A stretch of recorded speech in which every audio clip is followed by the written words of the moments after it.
Paulo diz assim: mas graças a Deus que, tendo sido servos do pecado, servos de quem? Servos de quem? Onde você lê servo, entenda escravo, tá? O tradutor da língua portuguesa foi comedido no uso da expressão, mas servo é escravo. Graças a Deus que, tendo sido escravos do pecado, obedecestes de coração à forma de doutrina a que fostes entregues, e libertos ou libertados do pecado, fostes feitos escravos, servos de quem? Da justiça. Diga comigo assim: o que mudou não foi o meu status, eu continuo servo. O que mudou foi o Senhor a quem sirvo. Diga assim: eu não sou servo do pecado, eu sou servo de Jesus.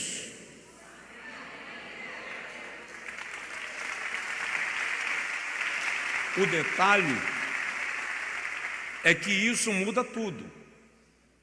Deixei de ser servo do pecado para ser servo de Jesus. Eu estava observando agora à tarde, Paulo exerceu o seu ministério em algumas cidades bastante liberais, onde as orgias aconteciam de maneira muito exacerbada, a exemplo de Roma. Os banhos públicos de Roma são conhecidos pela história como um antro de prostituição. Paulo exerceu o seu ministério em Corinto, e daqui a pouco nós vamos para Corinto. A palavra Corinto significa corrupto. Corinto era conhecida como a cidade da corrupção. Em Corinto estava o templo de Eros, deus do erotismo, e a arquitetura do templo de Eros era o formato de uma genitália masculina. Eros era adorado com a prática do sexo cultual, sexo ritualístico em forma de orgias. Em Corinto também estava um templo de Diana, deusa da luxúria. Então, os adoradores de Eros, os adoradores de Diana dos Efésios se encontravam também em Corinto para adorarem, se prostituindo de maneira completamente exacerbada, e Paulo precisou lidar com isso. Éfeso era outra cidade onde a idolatria era violenta. Atenas também. Creta é descrita como uma cidade onde ninguém era de ninguém, a ilha de Creta. Um homem poderia passar na rua, se interessou por uma mulher em Creta, pegava ela pelo braço, levava para fazer sexo e não era da conta de ninguém isso, e faziam no meio da rua, se esse fosse o caso. É a história quem revela isso. Então, para início de reflexão, tudo que nós estamos vivendo hoje de libertinagem, liberalidade, bagunça, desordem, imoralidade, não é novo. Não é novo. É muito antigo. E o cuidado que Paulo tem com a igreja de Roma aqui é de dizer para aqueles irmãos: vocês não são mais escravos do pecado. Então aquilo que o mundo faz não me importa, porque eu deixei de ser mundo, agora eu sou servo de Cristo. É isso que Paulo está dizendo para a igreja de Roma aqui. Você entendeu? Diz amém. E é interessante que em João capítulo 15, versículo 18 e 19, Jesus diz assim: se o mundo vos odeia, sabei que antes de vos odiar, a vós odiou-me a mim. Se vós fosseis do mundo, o mundo amaria o que era seu. Mas, como vós não sois do mundo, porque do mundo eu vos tirei, por isso o mundo vos odeia. O que Jesus está dizendo é que a igreja não está no mundo para ser aprovada pelo mundo. A igreja está no mundo para ser luz do mundo e sal da terra. E isso pesa muito na maneira como nós apresentamos e na maneira como nós representamos Cristo. Você está me entendendo? Diga amém. Então observe uma coisa. É importante dizer isso. Eu moro no Brasil. Se eu resolvo mudar do Brasil para qualquer outra nação do mundo, eu preciso me adequar ao sistema de vida daquela outra nação, às leis, às regras, aos costumes. Eu não posso chegar lá quebrando leis. Então é preciso entender que quando eu sou tirado do mundo para me tornar igreja, eu me submeto às leis de Cristo Jesus, porque deixo de ser cidadão e cidadã do mundo e me torno cidadão e cidadã do céu. Amém? Agora vamos para Romanos capítulo de número 14, que eu não vou fazer menção de textos, mas eu quero destacar 3 coisas que nós estudamos aqui no domingo pela manhã, quando o comentarista da lição destacou em Romanos 14, Paulo tratando do cuidado que nós precisamos ter no relacionamento uns com os outros. E aí o apóstolo Paulo ensina-nos que existem 3 leis. Quantas leis? 3 leis que maestram a nossa vida cristã. A primeira é lei da liberdade. A segunda é lei do amor. E a terceira é lei da espiritualidade. Vou explicar. O que é a lei da liberdade? Na linguagem de Paulo, na abordagem de Paulo, em Romanos capítulo 14, no modo de entender de Paulo, nós vivemos a lei da liberdade em Cristo quando nós entendemos que Jesus cumpriu toda a lei mosaica, portanto, em sua totalidade, para nos libertar da força e do poder da lei. Então nós estamos livres da maldição da lei, conforme Paulo também escreve aos Gálatas no capítulo 3, versículo 13, quando ele diz que Cristo nos resgatou da maldição da lei, fazendo-se maldição por nós. Então, a lei da liberdade é compreender que eu não estou mais sob a lei mosaica, mas sob a graça. Paulo fala disso em Romanos 6,14, quando ele diz: o pecado não tem mais domínio sobre vós, porquanto não estáis mais debaixo da lei, mas debaixo da graça. Diga comigo: o pecado não me domina, não mais. Então, a lei da liberdade é entender que eu não estou debaixo da lei, portanto estou livre do poder da lei. Mas presta atenção, essa liberdade que Jesus me deu do poder da lei mosaica, Ele também me tornou livre do poder do pecado. Então tem gente que, porque está de fora, livre do jugo da lei, quer viver no pecado, porque afinal de contas eu estou na dispensação da graça. Só que graça não é a permissão para pecar. Graça é a capacitação para vencer tudo que é pecado. Dá para dizer amém? Lei da liberdade. Então eu não preciso ficar preso a rituais, dogmas, mandamentos, porque a lei da vida em Cristo Jesus, Romanos 8, me livrou da lei do pecado e da morte. Diga comigo: eu sou um crente livre. Essa é a lei da liberdade. A segunda lei, em Romanos 14, que deve maestrar a vida cristã, é a lei do amor. O que é a lei do amor? A lei do amor diz que, embora eu seja livre para fazer, se isto se tornar pedra de tropeço para o meu irmão, eu devo evitar fazê-lo por amor ao meu irmão. Você entendeu?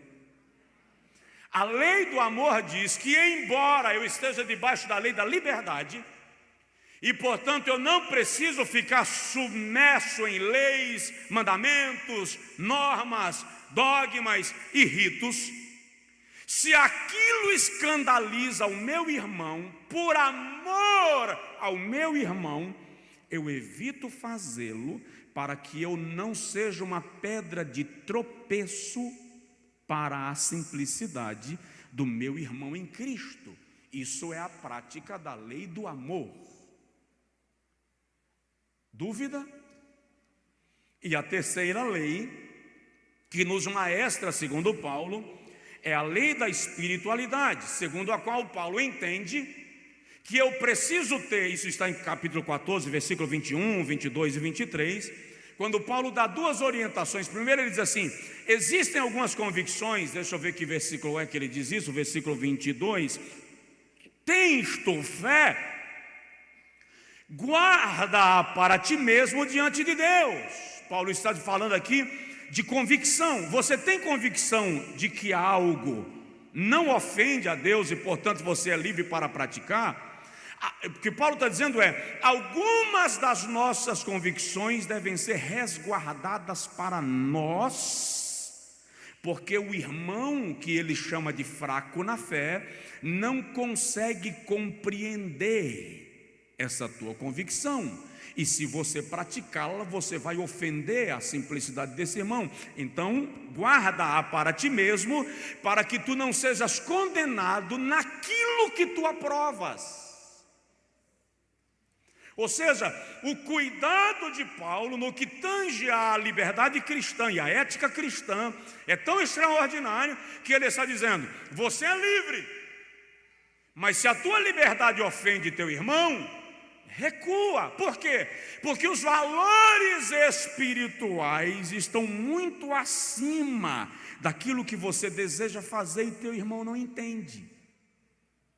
Então o que Paulo está dizendo é que a minha meta enquanto crente, os meus objetivos enquanto crente, a minha vida espiritual é o que de fato importa, a despeito de qualquer prazer ou realização de desejo terrenal. Você entendeu? Diga amém. Diga para o seu vizinho: sua vida espiritual é o mais importante.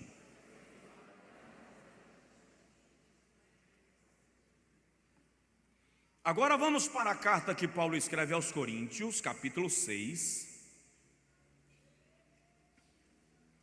versículo de número 12 ao versículo 13. Todas as coisas me são lícitas, mas nem todas as coisas me convêm. Todas as coisas me são lícitas, mas eu não me deixarei dominar por nenhuma delas. Agora Paulo usa um jargão.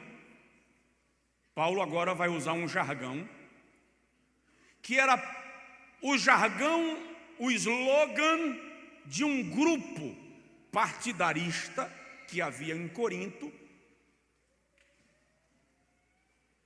Esse grupo era conhecido como os libertinos. E os libertinos diziam: os manjares são para o ventre e o ventre para os manjares. Isso aqui Paulo está usando, parafraseando um jargão comum daqueles dias em Corinto. Aí agora vem a colocação de Paulo: Deus, porém, aniquilará tanto um como os outros, mas o corpo não é para a prostituição, senão para o Senhor, e o Senhor para o corpo. Na linguagem dos libertinos, essa expressão, os manjares são para o ventre e o ventre para os manjares, é a mesma expressão moderna que a teologia liberal está usando para dizer é proibido proibir. A teologia liberal usa dessa colocação, é proibido proibir, que é a mesma expressão que os libertinos usavam, dizendo o corpo é para o prazer e o prazer é para o corpo. Significa dizer, dentro dessa filosofia, que o que importa é o prazer. Aí Paulo diz: debaixo do poder do evangelho, o corpo não é para o prazer, não é para a prostituição, o corpo é para o Senhor, e o Senhor é para o corpo. Deu para entender? Diga amém. Agora preste atenção. Quem acha que aquilo que eu faço com o meu corpo não importa para Deus, está extremamente enganado. Quando Paulo escreve aos Tessalonicenses, no capítulo 5, versículo 23, primeira carta, ele diz assim: e todo o vosso espírito, e alma, e corpo, sejam plenamente conservados, irrepreensíveis para a vinda do nosso Senhor Jesus Cristo. Então aqui Paulo está orientando que o meu corpo também precisa ser santo para o Senhor. O que Paulo está dizendo é: liberdade sem regras não é liberdade, é libertinagem. Existem parâmetros para a liberdade que nós exercemos, porque embora libertos do pecado, nós somos feitos servos da justiça. Dentro dessa perspectiva, Paulo está dizendo que nós, servos de Deus, não vivemos aqui na terra por conveniências, e sim por princípios. O sábio Salomão, escrevendo Provérbios capítulo 30, e eu não lembro o versículo, diz assim: os gafanhotos não têm líder, contudo andam em ordem, e em bandos se repartem. Então Salomão está dizendo que os gafanhotos não cumprem uma meta porque tem alguém lhes fiscalizando. Os gafanhotos cumprem uma meta porque a sua natureza lhes estabelece aquela meta. Um cristão genuíno não deveria precisar ser observado, aspas, fiscalizado, para agir da maneira que a Bíblia orienta. Ele deveria agir da maneira que a Bíblia orienta, por princípio bíblico, espiritual, palavra de Deus. Amém?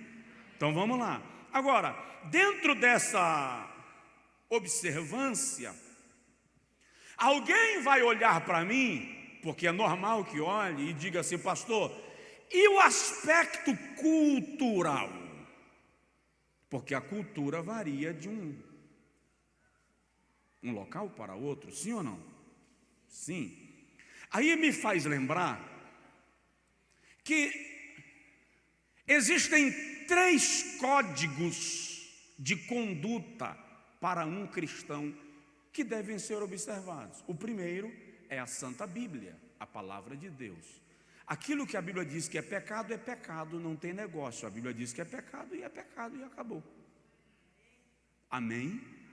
Segundo, aquilo que nós chamamos de tradição cristã, ou dentro da filosofia da religião, é chamado de cultura cristã. O que é cultura? Cultura é o conjunto de conhecimentos, leis, pensamentos, arte, moral, habilidades e tudo que se diz respeito a um povo para a vida em comunidade. Isto forma a cultura de um povo. Então, há coisas que a Bíblia não reza de maneira direta, mas a cultura cristã não absorve e nem absolve. E quando a cultura cristã não absorve nem absolve, praticar é ir na contramão daquilo que é prática comum, modus vivendi, modus operandi. E isso é indiscutível em qualquer cultura. Quer ver um exemplo? Não tem nenhuma lei que diga que na Inglaterra você deve dirigir do lado direito do carro na faixa esquerda da rodovia. Eu estava com o pastor na Inglaterra e toda hora eu tomava um susto pensando que o carro ia bater. Não é uma lei o volante do lado direito e o carro na faixa esquerda da pista na Inglaterra, mas é uma tradição. Quem for no sentido contrário vai provocar um acidente. Alguém me diz assim: me prove na Bíblia que, deixa eu te falar. Primeiro, o argumento me prove na Bíblia que já é o argumento de alguém que está escondido debaixo de uma convicção. Então, ainda que eu possa provar, esse alguém está armado para não aceitar a prova dos 9. Então, não vale.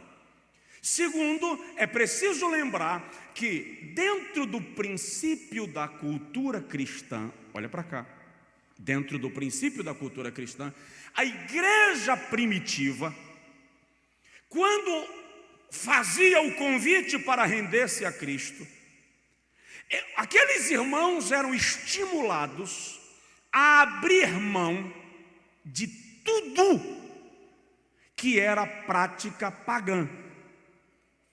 Todas as práticas pagãs e qualquer coisa que lembrasse a prática pagã era renunciado para se comprovar uma conversão plena, para se comprovar uma transformação imediata. Por quê? Porque o nome igreja é literalmente tirado para fora, ou seja, separado. Então, quando eles aceitavam Jesus, eles abriam mão de toda e qualquer prática que fosse ritualística, cultual no mundo pagão. Desse modo, eles não deixavam nada no meio da igreja que fosse prática do paganismo. Por que não deixavam nada? Porque você escolher da vida mundana o que serve para a igreja e o que não serve, é o mesmo que colocar uma panela de mugunzá na frente de uma criança e dizer: bebe o leite, mas não come o milho. Porque no momento que o leite e o milho ferveram juntos, o milho liberou nutrientes para o leite e o leite liberou nutrientes para o milho. Ou seja, quando eles renunciavam o mundo e o paganismo, eles renunciavam por completo para não correrem o risco de trazer nada que fosse contaminado de lá para dentro da casa de Deus e do serviço de Deus. Dentro dessa perspectiva, e agora eu vou ampliar o leque, dentro dessa perspectiva, aqueles irmãos primitivos jamais conseguiriam entender uma boate gospel. Não conseguiriam. A igreja primitiva jamais conseguiria compreender uma festa junina evangélica sem João com Jesus. Por quê? Porque isso é só uma forma de transportar, de dar uma roupagem diferente para a festa junina e colocar dentro da igreja. É trazer a tradição da idolatria, do paganismo, para dentro da igreja com cara de evangelho. Então, quando eles abriam mão do paganismo, eles abriam mão 100%. 100%. Algumas coisas que nós estamos querendo praticar hoje, normalizar e normatizar, faria qualquer apóstolo ressuscitar, se mexer no túmulo, para dizer que nós estamos cometendo bizarrice. Então o nosso cuidado é de não querer trazer, vamos lá, não, irmão, vamos fazer o seguinte: no mundo tem coisa que é boa, então o que é ruim deixa para lá e o que é bom traz para cá. No mundo nada serve para a igreja, nós fomos tirados para fora. Amém? E isso é chato? É. E isso cabe na mente de um pastor de 40 anos, em pleno século 20, 42, em pleno século 21, que se diz informado, inteirado e que tem um conhecimento X? Depende.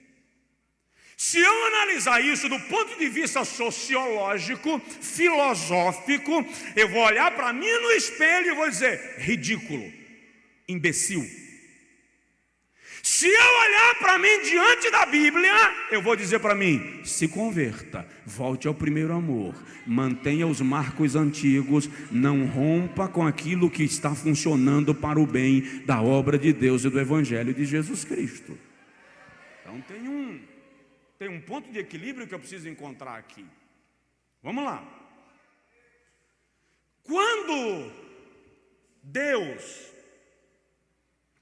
introduziu Israel na terra de Canaã, Ele disse a Israel: vocês não vão pegar nada deles para colocar como prática de vocês, a cultura deles não serve para vocês.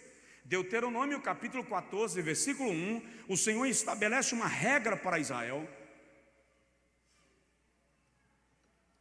E na regra de Deuteronômio capítulo de número 14, versículo 1, o Senhor diz para Israel da seguinte maneira: filhos sois do Senhor vosso Deus, não perfurareis a vossa carne. A expressão hebraica é isso aqui: não perfurareis a vossa carne, nem poreis calva entre vossos olhos por causa de algum morto. Versículo 2: porque és povo santo ao Senhor teu Deus, e o Senhor te escolheu de todos os povos que há sobre a face da terra, para lhe seres o seu próprio povo. O que é furar a carne por causa dos mortos? Os heteus, os cananeus, os jebuseus, os amorreus e os povos daquela região que Israel estava chegando para tomar posse da terra, tinham algumas práticas da cultura do luto exacerbado e da invocação de mortos. E algumas dessas práticas eram, por exemplo, furar o corpo com ganchos de metais, se mutilarem, vazarem os olhos para expressar o desespero pela morte do seu ente querido. E o Senhor está dizendo: vocês não vão praticar isso. Outra prática era raspar a cabeça só na região central da cabeça e deixar o cabelo nas laterais. Quando o Senhor diz que eles não deveriam cortar o cabelo arredondado, está em Levítico. Na verdade, em honra aos mortos, eles raspavam a cabeça só em cima, na coroa, e deixavam ao redor com cabelo, em honra aos mortos. E o Senhor está proibindo porque aquilo tinha conotação de feitiçaria e de invocação de mortos e de adoração a demônios. Aí o Senhor diz assim: nem poreis calva entre os vossos olhos, porque sois filhos de Deus, povo santo de Deus. Levítico capítulo de número 20, vamos lá, Levítico capítulo 20, versículo de número 2, estou chegando lá. Levítico capítulo 20, versículo 2, o Senhor diz assim: também dirás aos filhos de Israel: qualquer que dos filhos de Israel ou dos estrangeiros que peregrinam em Israel der da sua semente a Moloque, diga comigo, Moloque. Guarda essa palavra que eu quero lhe explicar um negócio. Qualquer um que oferecer seu filho a Moloque certamente morrerá, o povo da terra o apedrejará. Até o versículo de número 5, o Senhor está condenando a prática de adoração a Moloque. Eu já expliquei aqui que Moloque era uma divindade da região dos amorreus, que tinha o corpo com formato de corpo de homem, a cabeça de cavalo. A posição que a estátua de Moloque ficava era as pernas dobradas nessa posição, tipo yoga. Aqui no vazio se colocava uma panela, uma tigela, uma bacia cheia de azeite. Embaixo se acendia fogo. E quando o azeite estivesse fervendo, os pais traziam os seus filhos primogênitos e jogavam na caldeira de azeite, oferecendo a Moloque. Agora olha para mim. Na região norte de Angola, haviam tribos que continuavam adorando a Moloque. E é de lá que vem a palavra Moleque ou moleca. Quem era o moleque ou a moleca? Era o menino ou a menina que seria oferecida a Moloque.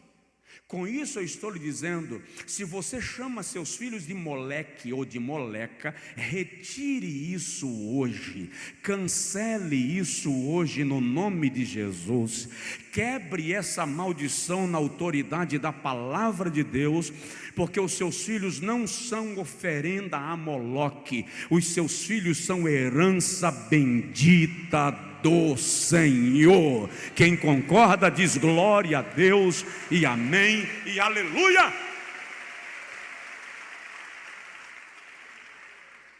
Então, dentro desse princípio cultural, havia, vamos lá, Levítico capítulo 19, versículo de número 28, o Senhor continua dando uma orientação e ele diz assim: pelos mortos não perfurareis a vossa carne,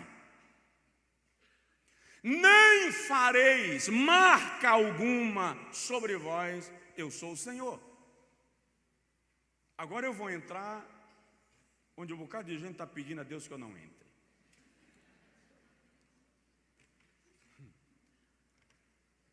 A prática da tatuagem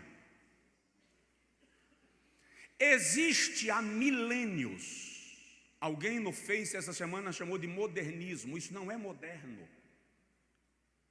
A prática existe há milênios e sempre foi exercida de forma ritualística pelos egípcios, pelos assírios, pelos gregos, pelos romanos, pelos hindus, pelos astecas, pelos celtas e outros povos. E estes povos todos sempre usaram a tatuagem relacionada com ocultismo, adoração de demônios, adoração a Baal e misticismo ocultista. Em algumas culturas, inclusive, o tatuador tinha que ser sacerdote ou chamado xamã, porque cada ponto que ele fazia no corpo do indivíduo a ser tatuado, ele invocava um espírito para tomar posse daquele corpo e entrar. Eu posso projetar um vídeo daquele, Vanessa? Eu vou mostrar para vocês 2 vídeos que eu recebi hoje. Esses vídeos têm direitos autorais e, portanto, me foi, proibido de divulgar em redes, mas aqui eu posso divulgar. Você vai ver possessão maligna coletiva numa festa de tatuagem na Tailândia. O que disse agora é que em todas as épocas a prática da tatuagem, eu vou mostrar para vocês alguma coisa que vem no bojo, sempre esteve relacionada com a invocação de espíritos de mortos, de ocultismo, de demonismo e de invocação de demônios. Precisa eu responder se um crente deve praticar? Precisa eu responder? Vamos mais um pouquinho. O fato de agora despontar como moda, porque agora despontou como moda, divulgada pelos esportistas, pelos jogadores de futebol, pelos artistas famosos, não anula a origem da prática. Portanto, eu, como cristão e pastor vosso, considero uma prática perigosa para alguém que é o templo do Espírito Santo e que não quer receber demônios no seu corpo, e sim a presença do Espírito Santo. Agora observe, o texto bíblico de Levítico está falando do uso da prática para a invocação de mortos, em honra aos mortos. Ou seja, a Bíblia está condenando direta, enfaticamente a prática de forma ocultista, diabólica, invocação de mortos, invocação de demônios. E eu entendo, vou repetir, que um cristão não deveria caminhar nem perto de uma linha tão perigosa. Eu tenho informações e vídeos que, como eu disse, eu não poderia mostrar aqui para vocês, que o sangue que fica na ponta do, como é o nome do trocinho que fura lá, que faz o desenho? Da agulha, o sangue sendo sacrificado e oferecido aos demônios, oferecendo aquela vida para que os demônios tomem posse a partir dali. Aí eu e você cantamos assim: a minha vida é do Mestre, meu coração é do meu Mestre, o meu caminho é do Mestre, minha esperança é meu Mestre. Diga comigo: a minha vida é do Mestre. Levante assim a mão. Diga comigo: Satanás, você não tem parte na minha vida. Eu te repreendo em nome de Jesus. Eu já preciso parar, né?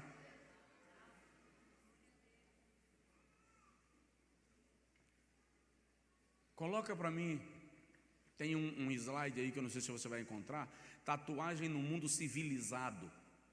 Que as pessoas dizem assim: não, pastor, mas isso aí é coisa da idade das trevas, isso é coisa antiga. E aí, o maior tatuador da Austrália, que se converteu ao Senhor Jesus, vem e diz que quando o indivíduo faz uma tatuagem no mundo civilizado é o nome do slide, a tatuagem funciona como um talismã para atrair espíritos de proteção para ele.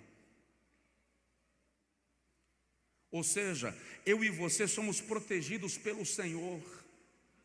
Nós não precisamos de talismãs, de galhos de arruda, de cinto de São Jorge, pé de coelho, folha de arruda, espada de São Jorge, não sei o que lá de São Francisco. O quem te guarda é o Senhor é quem te guarda. O Senhor guardará a tua entrada e a tua saída, Ele guardará a tua alma, desde agora e para sempre.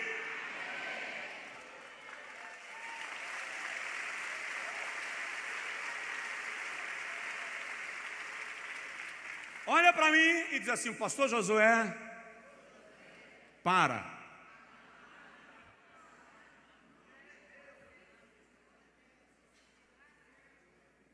Deixa eu dizer só mais uma coisinha. Busca o slide escarificação. Eu misturei tudo, né? Veja só. Faz parte do pacote da tatuagem a escarificação. O que é escarificação?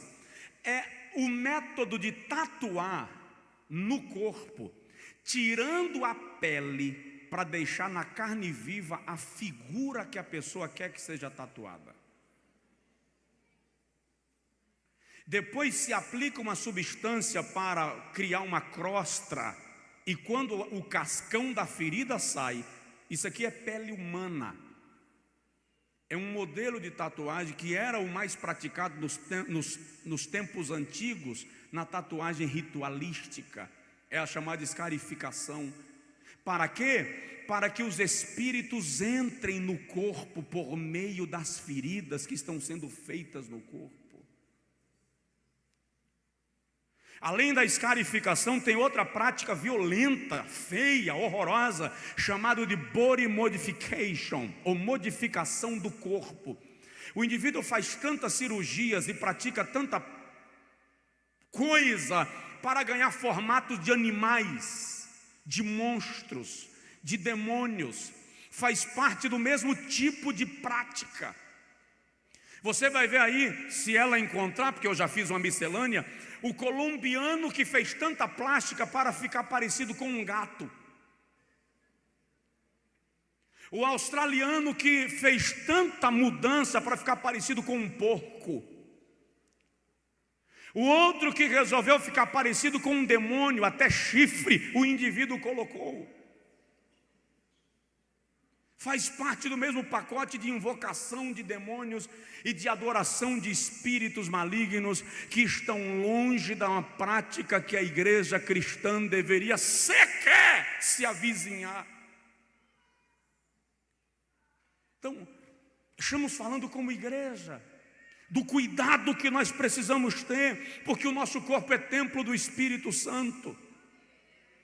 Tem uma outra prática que eu não tive coragem de trazer para vocês, chamada de body suspension. O indivíduo enfia ganchos no corpo inteiro e ele é levantado pela pele e pendurado pela pele. Eu estava vendo os vídeos agora à tarde, de vez em quando dava aquele choque. A palavra igreja significa, olha para isso, ó. Isso é um homem.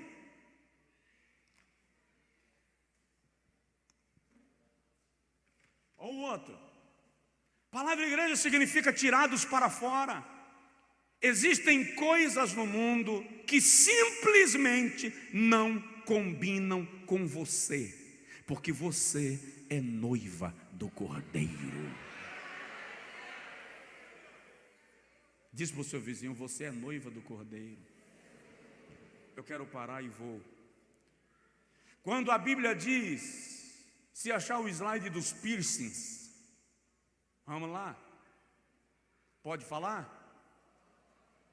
Tem irmã com piercing no umbigo, pode falar? Tem irmã com piercing na vagina, tem gente com piercing no testículo, pode falar? Eu vou lhe mostrar o que significa isso dentro da cultura do piercing. Olha para isso, isso é uma mulher, um hindu. Agora, a informação que eles dão é que cada piercing colocado libera um espírito para se apossar do corpo daquela pessoa. Por exemplo, piercing no nariz, que ela provavelmente não vai encontrar ali, significa rebeldia, disposição de enfrentar todo mundo e quebrar normas e regras. Piercing nos lábios, disposição de contra-argumentar contra qualquer norma, regra, lei e princípio. Não me submeto às leis convencionais. Piercing na língua, espírito de luxúria e sedução. Piercing na genitália, espírito de prostituição. O pastor me disse essa semana de Londres, ele disse: a mulher lá no nosso congresso caiu possessa de demônios e nós não tínhamos como expulsar. Quando o demônio abriu a boca, ele disse: ela tem um piercing na genitália, e o demônio usou um termo vulgar, baixo. E as irmãs retiraram a moça do local, retiraram o piercing da genitália, e a moça ficou liberta na hora, para a glória do nome de Jesus.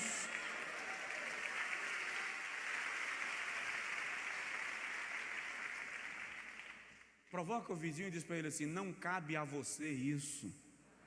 Parece ridículo. Parece não ter nada a ver, um brinquinho no nariz, pastor, o que tem?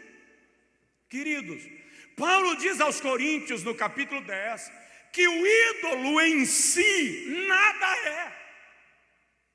Mas por trás dos ídolos existem entidades malignas, que estão agindo e escravizando pessoas.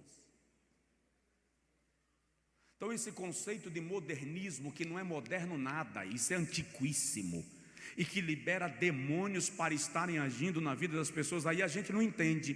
Por que Jesus não faz mais milagres na igreja? Por que Jesus não salva mais como antes? Por que as pessoas aceitam a Jesus e não se firmam no Evangelho? Por que a frieza espiritual? Por que será que tem dia que o pastor prega que soa até o coração, fica suado até o pulmão, e a unção não desce? Porque nós estamos com um bocado de crente abrindo pontos de possessão demoníaca e vem para a igreja dizer que está adorando a Deus. Eu estou acostumado a subir em palcos para pregar em eventos culturais de dia do evangélico, e as nossas bandas evangélicas, cheia de piercing no rosto, cheia de piercing nos lábios, e dizendo que estão adorando a Deus. Olha para cá, eu não estou sendo radical, eu não conseguiria ser mais radical do que a Bíblia, eu não alcanço o tamanho radicalismo da Bíblia, mas eu preciso lhe dizer que Deus não pode ser adorado em altar de demônios. Deus não pode ser adorado em altar de demônios. Uma das coisas que tenho aprendido acerca de Deus: o seu espírito é sensível. O seu espírito só opera onde há plena liberdade de agir.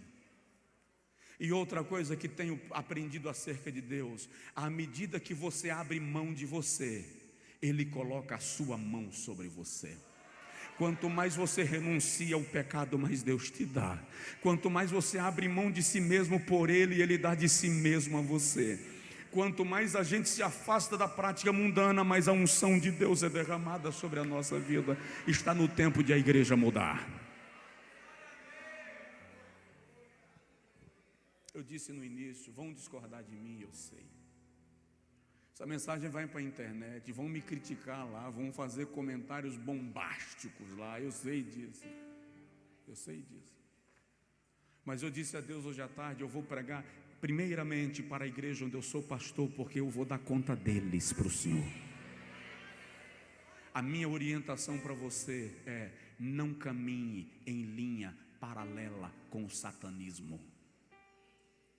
O diabo está vivo, solto e ativo no planeta Terra. O que Deus me disse esses dias foi: se prepare, entre em oração, entre em jejum, porque eu vou fazer endemoniados entrarem pela porta da igreja no meio do culto, e a minha igreja precisará estar pronta para repreender o mal e resgatar vidas para mim.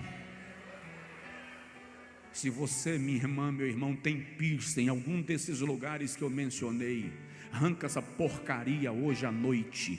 Faz um pacto com Deus, quebra esse pacto com o maligno na sua vida, dá lugar ao Senhor para agir na tua alma.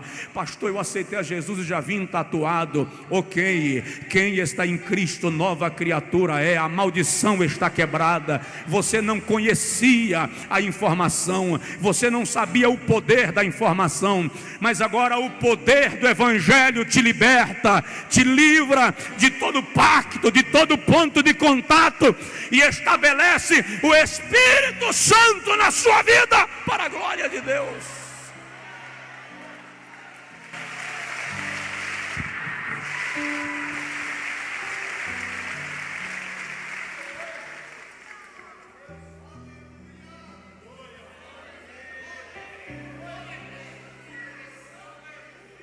Pastor, eu não vou falar isso não.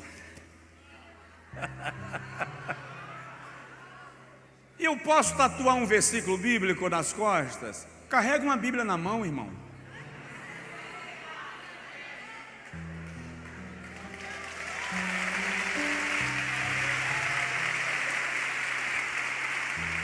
Olha para isso, ó. Isso é moda. Isso não é uma imagem desenhada, não. Isso é uma foto.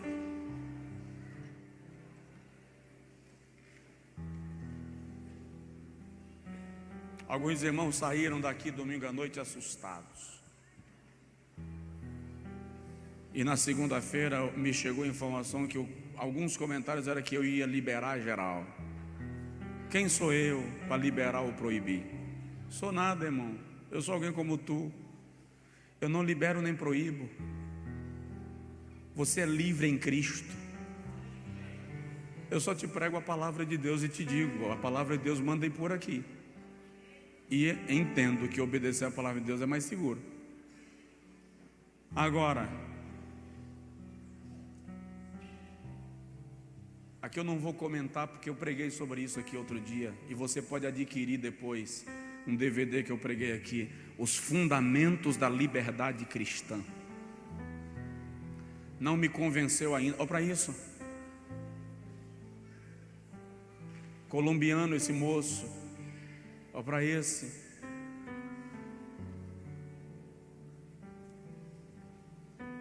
Eu preguei aqui outro dia o seguinte: tem coisa que não está dentro do contexto de você analisar se é pecado, se não é pecado. Está dentro da ética cristã, da cultura cristã e do princípio cristão. E aí eu preguei aqui, tem coisa que não é pecado, mas é inoportuno, é inconveniente.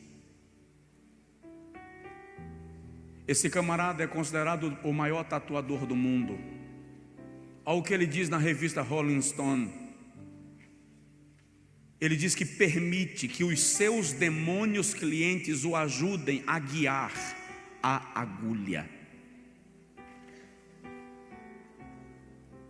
Australiano. Então, se é inoportuno, se é inconveniente, não serve para você. Eu preguei aqui, tem coisa que não é pecado, mas é controladora, te domina. Se te domina, não te serve, porque você é liberto em Cristo. A primeira coisa que denota se algo é bom para você ou não, é se você é capaz de abrir mão e deixar de fazer sem transtorno. Se você é capaz de abrir mão, deixar de fazer sem transtorno, então isso não te controla. E nesse caso, eu ainda não conheci uma pessoa que não ouse bater boca, argumentar, contestar e olhar na minha cara e dizer assim: me prove na Bíblia. E eu fui curado da necessidade de provar as coisas na Bíblia para as pessoas. Não preciso dessa necessidade, porque eu aprendi que quem quer obedecer a palavra de Deus não precisa que eu lhe prove nada, só precisa deixar o Espírito Santo trabalhar no seu coração e na sua consciência.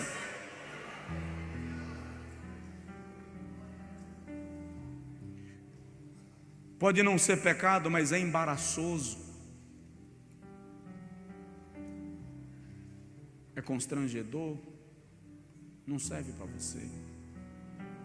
Não é pecado, mas tem aparência de pecado. Isso está na mensagem Fundamentos da Liberdade Cristã. Não é pecado, mas parece. Evite fugir da aparência do mal. Tem coisas que, apesar de não ser pecado, não te edifica. E a Bíblia diz assim: façais tudo para a glória de Deus. Primeira pergunta que nós temos que fazer em qualquer hora e em qualquer tempo: isso aqui glorifica a Deus? Deus é glorificado nisso? Ah, pastor, se for assim eu não vou comer. Mas e quem ele disse que Deus não é glorificado quando eu como? A Bíblia diz que é. Lê Romanos capítulo 14 todo. Deus é glorificado quando eu me alimento. Então você vai fumar um cigarrinho? Pergunte assim: Deus é glorificado no meu cigarrinho? Vai chupar um baseadinho? Pergunte assim: Deus é glorificado no baseado? Vai cheirar uma carreirinha de cocaína? Não estou blefando, estou falando para crentes. E infelizmente estou falando para uma geração que se considera liberal e, portanto, por ser liberal, se considera mais fervorosa do que as gerações anteriores. Conheço muita gente na igreja, Jesus, tomando ceia, cantando e até pregando, cheirando cocaína para ficar inspirado.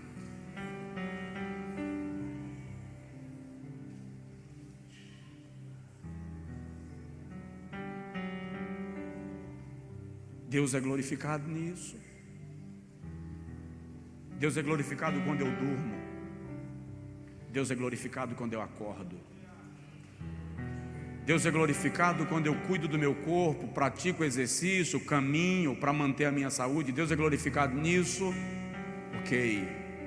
faça tudo, quer façais, Paulo diz assim, quer comais, quer bebais, quer façais qualquer outra coisa, façais tudo para a glória do Senhor.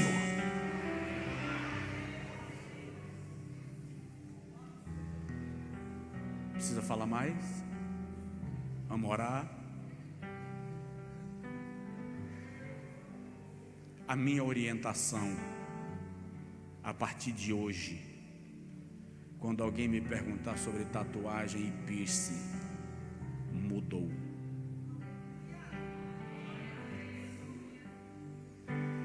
Minha orientação é: faz não. Faz não. Já fiz, pastor. Ora, pede ao Senhor que, se porventura houve alguma prática ritualística no que você fez, essa prática seja quebrada, para que o diabo não tenha permissão de agir na sua vida com prostituição, tirando o seu prazer nos estudos, tirando o seu prazer de servir a Deus. E agora eu paro dizendo uma coisa: eu fui criança na igreja, eu fui adolescente na igreja, eu fui jovem na igreja, eu vivi experiências boas e algumas violentas na igreja. Mas uma coisa eu procuro na minha geração de jovens, na geração de jovens de hoje, que tinha na minha geração 20 anos atrás. Nós tínhamos sede de oração, nós tínhamos sede de jejum. Eu caminhava 12 quilômetros uma vez por semana para ir para a roça de uma irmã passar a noite de joelhos. Quando a gente cantava, era incrível como o poder de Deus caía. Nós evangelizávamos. O sonho nosso, pastor Paulo foi contemporâneo comigo na juventude, viajou alguns quilômetros algumas vezes para orarmos juntos. Pastor Jailton e alguns outros que estão espalhados no Brasil afora. Esses dias lá no Brás pregando, eu encontrei um que eu não via há mais de 15 anos. Eu virei as costas, ele puxando no meu paletó. Eu disse: ei, rapaz, nós orávamos noites inteiras. Olha para mim, todos os jovens que conviveram comigo hoje são ministros de Deus. Todos.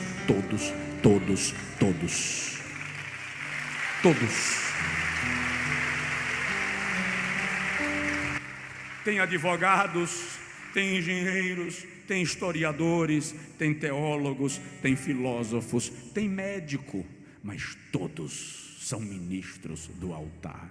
Por quê? Porque nossa sede não era experimentar o que o mundo oferece como moda. Nossa sede era Deus, revelação. Queremos o milagre, queremos a unção, queremos pregar. E Deus nos deu.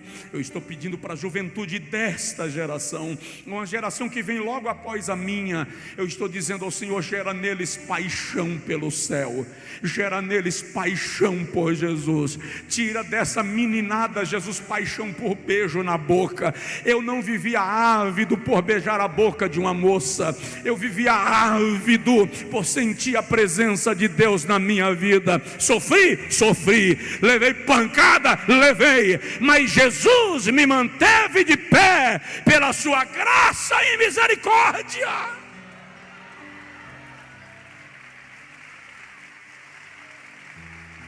Fica em pé que eu vou parar. Eu quero orar pelos jovens desta igreja. Vem cá na frente, vocês todos. Eu quero orar pelos adolescentes desta igreja.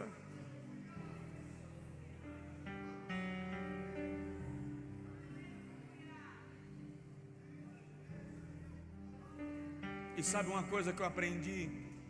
Avivamento cura preguiça.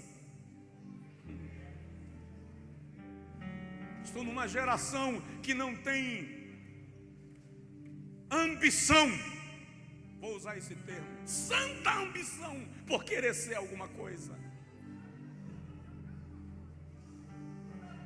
Vocês precisam sonhar com a universidade, sonhar com o seminário, sonhar com o consultório, sonhar com o escritório, sonhar com a empresa, sonhar com a construtora. Vocês precisam sonhar com o futuro. Vocês precisam sonhar com o altar.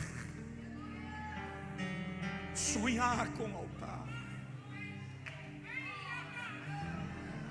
Eu completo 25 anos de ministério esse ano. Comecei com 17. Pesava 30 quilos a menos que hoje. Diretora de uma faculdade me perguntou essa semana: por que o senhor tem o desejo de uma faculdade na igreja? É um sonho? Eu disse: porque quando eu desejei eu não tinha, e meu pai não pôde me dar. Não era acessível. O Senhor me concedeu ir buscar, correr. Hoje eu desejo uma juventude preparada intelectualmente, preparada tecnicamente e cheia de Deus, para tomar conta dessas instituições de nível superior que tem na nossa cidade, para ocupar os melhores postos da nossa cidade. A gente fica orando: Deus, elege um presidente evangélico no Brasil. Para quê? Para quê? Estamos preparados para isto? O nosso caráter está burilado para isso? Estamos à prova de corrupção, de tentação, de facilidades? A nossa geração precisa mudar. Esta geração tem que ser tocada pelo Espírito Santo. Essa geração precisa ser envolvida pelo poder do Espírito Santo. Se vocês quiserem ajoelhar, ajoelhem. Se quiser ficar de pé, fica de pé. Eu quero ver vocês indo para o seminário, para a faculdade, para o campo missionário, se casando na presença de Deus, se casando no Senhor. Quero que vocês se casem no Senhor.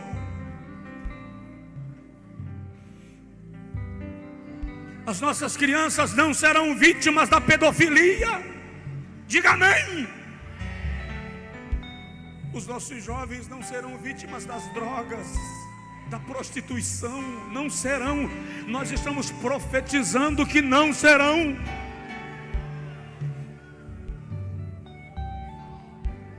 Você que porventura ficou aí no lugar, mas sabe que, pastor, eu preciso de oração para romper um pacto com o maligno.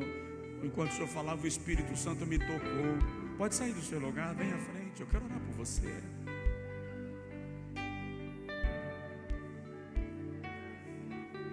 Eu vi muito mais coisa hoje, não dá tempo de falar, e tem coisas que não dá para falar aqui. Outubro, novembro, nós vamos fazer um congresso de líderes. É tempo de libertação. É tempo de libertação. Eu quero que você abra o berreiro agora e ore comigo. E diga para Deus: liberta os meus filhos. Diga para Deus: liberta a minha geração. Oh Senhor, aqui está a nossa juventude, Senhor. Até tocar o céu, quem conhece. Aqui está a nossa juventude, Senhor. A irmã está me entregando um piercing aqui, acabou de tirar da orelha. Pastores, por favor. Senhor, esta é a nossa geração. Esta é a geração que vai ocupar o teu altar em não muito tempo. Esta é a geração que vai pregar nesse altar, Senhor. Esta é a geração que vai ocupar os postos mais destacados da nossa cidade, do nosso estado e do nosso país. Esta é a geração que vai ocupar a Câmara de Vereadores, a prefeitura, os tribunais como advogados, promotores, juízes, desembargadores, juízes federais, ministros de governo. Esta é a geração, Senhor, que vai tocar no céu com um coração quebrantado. Aqui há uma geração de líderes, ó Deus, uma geração que está sendo bombardeada pelo diabo através de uma mídia que não tem temor do Senhor e que prega uma mensagem hedonista. Essa é a geração que está enfrentando um liberalismo violento, mas que te ama, porque está aqui, te ama, Senhor. Esta geração te ama, mas não amadureceram o suficiente para entenderem o bombardeio que estão passando. Por isso, Senhor, a tua igreja está clamando por esta geração.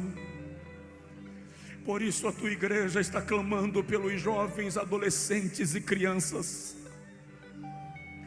Não seremos uma igreja desviada, Senhor. Não seremos uma igreja que facilita com os princípios do Evangelho e com os fundamentos da fé. Eu quero te pedir agora, Senhor, todo pacto maligno seja desfeito, toda aliança seja quebrada. Oh Senhor,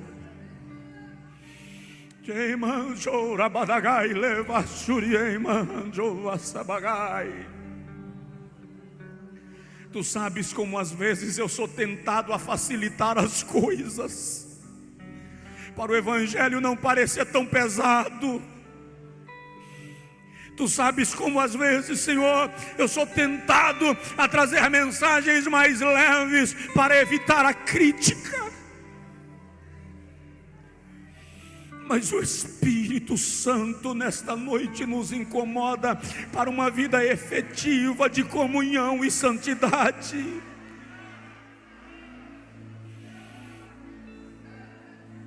Ai este mancho plata caie suriamai begosi adaga. Nós abençoamos esta geração, Senhor. Nós abençoamos o casamento desta geração. Não haverá entre eles, ó Senhor querido, históricos de drogas, de pedofilia, de destruição dos seus lares. Não haverá entre eles. Todo pacto que tenha sido estabelecido pelas gerações anteriores, naquilo que nós, geração anterior, pecamos, naquilo que nós deixamos legalidade e que eles sofreriam o dano, nós estamos renunciando agora, Senhor, pedindo perdão e declarando que os nossos filhos serão melhores do que nós, declarando que os nossos filhos estão debaixo de uma bênção especial. Jeová, tem mãe aqui, tem pai aqui, que os filhos não estão na tua presença. Tem pais aqui que os filhos estão no mundo. Tem casos até que os filhos estão nas drogas. Eu quero agora, como igreja, Senhor, na autoridade do nome de Jesus, te pedir, onde eles estiverem agora, no Brasil ou fora, serão tocados pela tua presença de alguma maneira. Eu quero profetizar que esta é uma noite de milagres na vida dos nossos filhos. Esta é uma noite de milagres na vida dos nossos filhos. Eu vou repetir: esta é uma noite de milagres na vida dos nossos filhos, os que estão aqui e os que não estão aqui, porque a maldição está quebrada.